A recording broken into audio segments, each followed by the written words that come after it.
నాగర్ కర్నూలు జిల్లా కల్వకుర్తిలో పత్తి రైతులకు కష్టాలు తప్పట్లేదు. సీసీఐ కొనుగోలు కేంద్రాలు ఏర్పాటు చేసి నెల రోజులవుతోంది.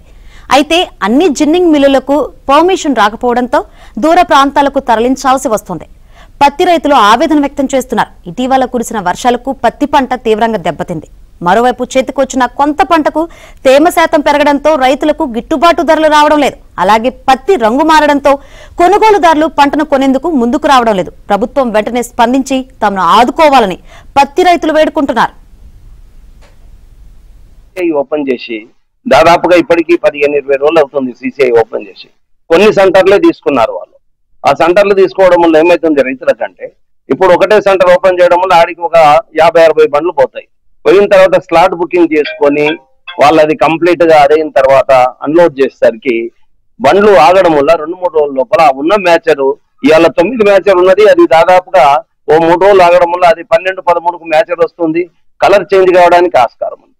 దానివల్ల రైతులు ఇబ్బంది పడుతున్నారు. తర్వాత మిల్లర్స్ నష్టపోయే అవకాశాలు ఉన్నాయి.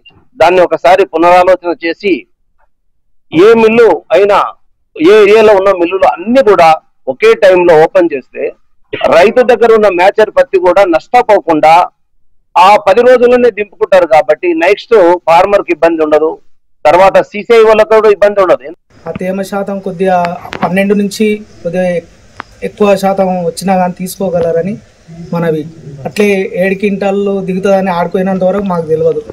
12 దిగుతుంది అనుకొని మేము జిరాక్సులు తీసుకొని పోయినాం. నేను 3 ఎకరాల పత్తి పెట్టిన, వర్షానికి పూర్తిగా ఇబ్బందికరమైంది. లేబర్ రాక తీసినాము, అది కలర్ చేంజ్ అయింది. ఎక్కడ తీసుకుపోయినా కష్టం ఉంది. ఈ మిల్లర్లు మరి కొంటరా లేదా మాకు కూడా భయంకరంగా ఉంది. మొన్న కూలీల కానీ ఇంత తీసుకపోతే ఆ దళాలు ఎంత పెట్టారు, 5,000 పెట్టారు. వాళ్ళు పరిస్థితి ఏంది, లేబర్ గుడికన్నా వస్తలేదు. దిగుబడి ఎంతో మించో వచ్చింది. ఇంత ఎవడు పోయినసారి 12 క్వింటాలు 10 క్వింటాలు తీసినాం, ఈసారి 7-8 క్వింటాలు